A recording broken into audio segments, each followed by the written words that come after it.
시청자 여러분 안녕하세요. 오늘 이 시간은 클레이 아트로 제주 항일의 역사를 살펴보는 시간, 항일의 불꽃 코너 시간입니다. 클레이 아트로 만나보는 역사 너무 재밌지 않나요? 맞아요. 너무 재밌어요. 네, 오늘은 또 어떤 이야기를 만나볼 수 있을지 저희 너무너무 기대하고 있는데요. 오늘 두 번째 순서로는 해녀 항일운동에 대해서 알아가 봅니다. 오늘 이 시간 저희가 모신 전문가분을 소개할 텐데요. 제주 항일운동 명예교사이신 하명실 선생님 나와주셨습니다. 안녕하세요. 안녕하세요. 해녀 항일운동은 일제강점기에서 전국적으로 여성 주도의 유일한 항일운동이자 이 전국 최대의 어민운동이다라고 들었습니다. 이 사건은 이제 1931년 6월부터 시작이 돼가지고 1932년 1월 말까지 거의 6개월을 넘는 세월 동안 진행되었던 사건인데요. 이 사건에 이렇게 참여한 인원수만 연인원으로 17,000명이 넘습니다. 그 당시 해녀들은 왜 물질을 뒤로하고 항일운동을 펼쳤던 건가요? 그 나라의 역사 지금 바로 만나보겠습니다. 산소통도 없이 폐왁 하나에 의지한 채 바다로 들어가 오로지 자신의 숨으로만 작업하는 해녀들. 예전에는 지금의 고무옷도 없을 때여서 천으로 된 물옷 하나 걸치고 물질을 했습니다. 먹고 사느라 배움도 뒤로 한 채 물질로 부지런히 생계를 유지했던 제주 해녀들. 그런데 이런 제주 해녀들이 들고 일어났습니다.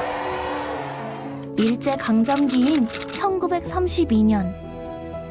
당시 일제의 제주도 수탈 정책의 특징은 각종 관제조합을 통해서 제주도에서 나는 농, 어, 축, 임산물을 통제 장악하고 높은 세금을 징수하는 것이었습니다. 그중 가장 수탈이 심했던 관제조합이 바로 어업조합이었습니다. 어업조합에는 해녀들이 속해 있었습니다. 어업조합이라는 것은 해녀들의 권익을 옹호하기 위해서 만든 것이어서 처음에는 해녀들인 경우도 어업조합을 믿고 이제 작업에 임했으나 차후에 그 어업조합이 했던 선구전 판매제라든지 가격 지정이라든지 또는 이제 상인 지정 등을 통해 가지고 이 해녀들이 잡은 물건에 대한 착취가 시작된 거죠.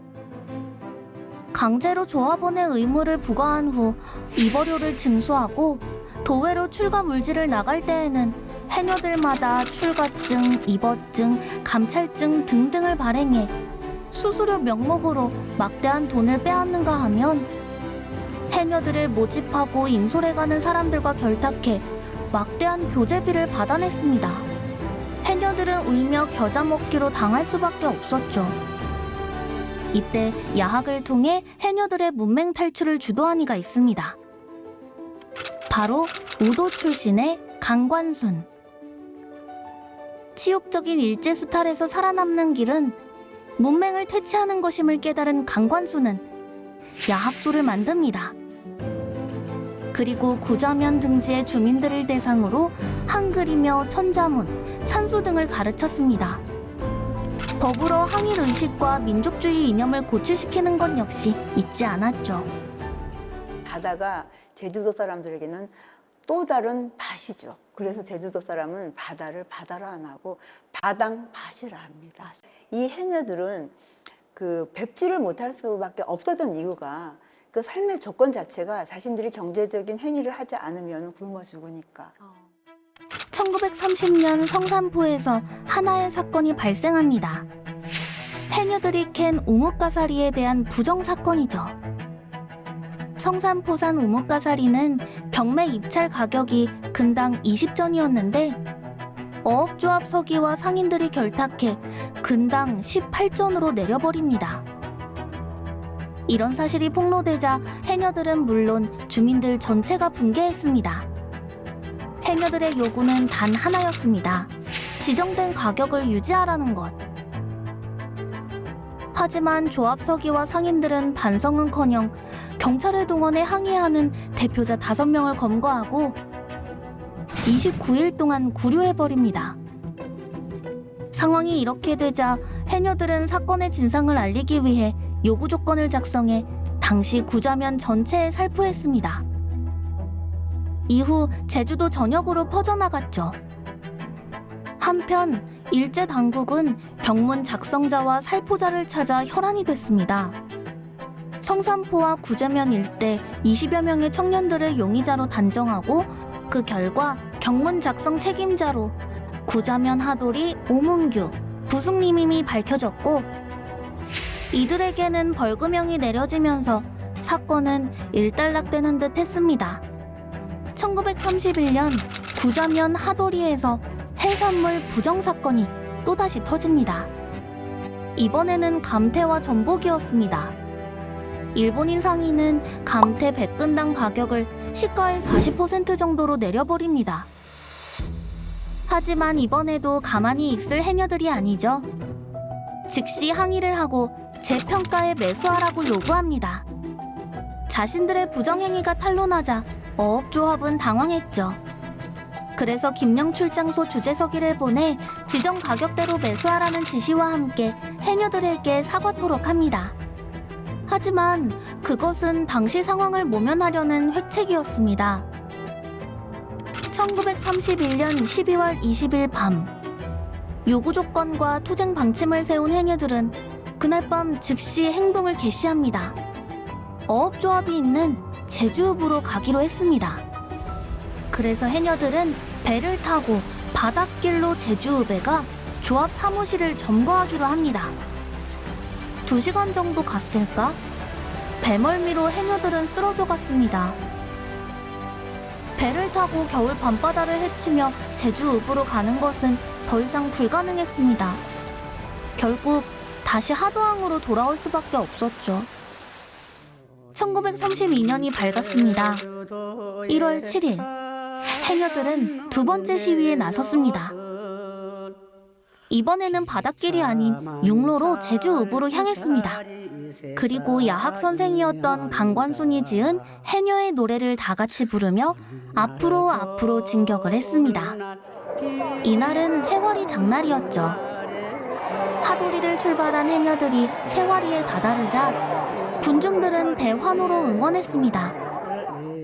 그러는 사이 해녀들은 주재소 앞에 당도했습니다. 해녀들은 구자면 조합장이자 면장을 향해 당당히 요구 조건을 제시했습니다. 이제 해녀들은 너무나 큰 것을 원했던 게 아니라 자신들의 삶에 직접적으로 와닿는 이런 생존권, 바다에 들어가야 되고 우리가 딴 물건을 제대로 팔아달라, 이런 요구 조건이었어요. 그래서 그런 불만을 이제 해녀들의 어떤 투쟁, 이런 일제에 항거하는 그 방침으로 삼은 거죠. 이에 조합장은 자신의 권한으로는 확답이 어려우니 조합 본부에 보고하고 시급히 해결하겠다고 합니다. 그리고 5일 후 제주도사 순시시 직접 면회할 수 있도록 해주겠다고 약속합니다. 드디어 제주도사가 순시 온다는 1월 12일이 밝았습니다. 이날도 장날이었죠. 해녀들과 도사 사이에談判이 있을 거라는 소문에 주변 마을에서 약 700여 명의 군중들이 모여들었습니다. 정오가 되자 순시 중인 제주도사가 차를 타고 나타났습니다. 그런데 아무래도 분위기가 이상했죠. 그래서 그냥 그 자리를 빠져나가려고 합니다. 그러자 해녀들은 서로서로 팔을 껴 제주도사가 탄 차를 가로막았습니다. 상황이 이렇게 되자 제주도사는 대표 5명만 선출하면 주재소에서 면회하겠다고 합니다. 해녀 대표로 김옥년, 부춘화, 강창순, 한양순, 한이봉으로 선출됐고 해녀들의 요구 조건을 들은 제주도사는 조합에 돌아가면 즉시 해결하겠다고 약속합니다. 해녀들은 즉석 군중대회를 열고 최후까지 싸울 것을 결의합니다. 상황이 심각해지자 제주도 경찰서는 즉시 사복 형사대를 편성하고 각 마을로 잠입시킵니다. 1932년 1월 24일, 경찰들은 그동안 정탐한 결과를 토대로 일제히 습격해 검거하기에 이릅니다. 이때 검거된 사람은 약 30여 명. 여기에는 해녀 대표를 비롯해 오문규, 강관순, 문도배, 김시곤 등 지도자들도 포함됐습니다. 이 소식을 들은 해녀 500여 명이 순식간에 모여들었습니다. 그리고 검거된 사람들의 무조건 석방과 해녀들의 요구 조건 수용을 외치며 또다시 시위를 시작했습니다. 어쩌면 처음에는 좀 생존을 위한 운동으로 시작되긴 했지만 이 해녀들이 보여준 일제에 대한 저항은 조국을 되찾기 위한 항일 운동이라고 분명히 볼 수 있겠죠. 그 약자들의 저항은 모두 생존 투쟁입니다. 항일 운동으로서의 그 성격을 가장 잘 규정할 수 있는 부분이 어디냐면은 1932년 1월 24일 자신들을 도와줬던 항일 운동가들, 지도자들이 잡혀갈 때 멈추지 않고 자기네를 도와줬던 항일 운동가들을 우리가 만일에 돕지를 않는다면 우리를 배신해가지고 일본에 붙었던 간상 모리베와 다룰 게 뭐냐. 그 항일 독립운동가 지도자들은 우리들의 동지이다. 네. 이런 생각을 하게 된 거죠. 그래서 1월 24일 이 지점 투쟁에서는 확실하게 항일 운동사로서의 성격을 갖게 되는 거예요. 뚜렷해지죠. 시간은 정오를 향해 달리고 있었습니다. 이때가 되자 인근 종달리, 세화리, 바다 건너 우도에서 온 해녀들까지 가세해 시위대는 무려 수천 명이 됐습니다.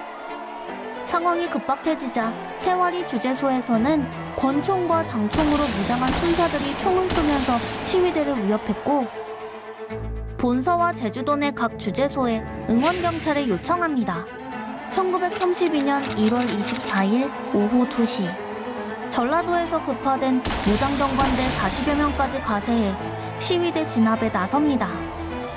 머리채를 움켜쥐고 땅에 끌고 다니고 발로 차고 칼로 치고 결국 지친 시위대는 1명, 2명 집으로 돌아가는데 돌아가는 시위대를 향해 경관들은 빨간색 잉크를 뿌립니다. 잉크는 나중에라도 검거하기 위한 일종의 표시였습니다. 이날 현장에서 검거된 사람은 50여 명. 한편 시위 지도자들에 대한 검거는 바다 건너 우도 연평리에서도 단행됐습니다. 일경들이 지도자들의 집을 습격하고 검거한 후 배에 타려는 순간 작업 중이던 우도 해녀들이 바다로 뛰어들었습니다. 하지만 일경은 무자비하게도 해녀들을 향해 발포합니다.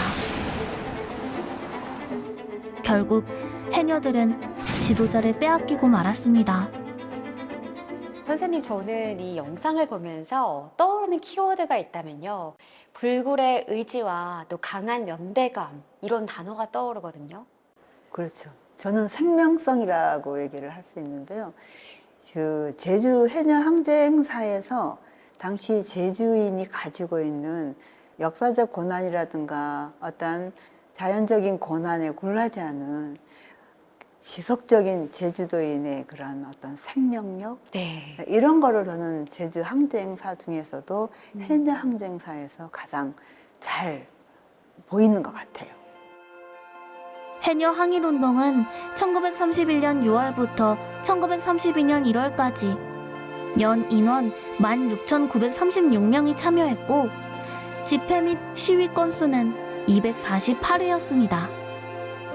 이는 일제강점기 전국에서 유일한 여성 주도의 항일운동이었죠. 그리고 전국 최대의 어민운동이자 1930년대에 일어난 최대 규모의 항일운동이었습니다. 네, 오늘 해녀 항일 운동에 대해서 살펴봤는데요. 어땠나요? 이번에 이게 배우면서 학교에서도 더불어서 이번에 해녀 박물관을 한번 갔다 오면서 조금 더 이런 거에서 많이 접하고 실제로 해녀분한테 이 이야기를 들었는데 진짜 뭔가 이때의 아픔이 더 고스란히 전해진 것 같고 다시는 반복되면 안 될 거라는 게 조금 더 생각이 난 것 같습니다. 현실에 맞서는 제주 해녀들의 강인함. 이것이 바로 오늘의 제주가 있게 한 소중한 정신이지 않을까요? 우리 마음속에 꼭 기억해야 될 역사라는 생각이 듭니다. 클레이 아트로 만나보는 제주 항일의 역사, 항일의 불꽃. 오늘 준비한 순서는 여기까지입니다. 함께해 주신 모든 분들 감사합니다.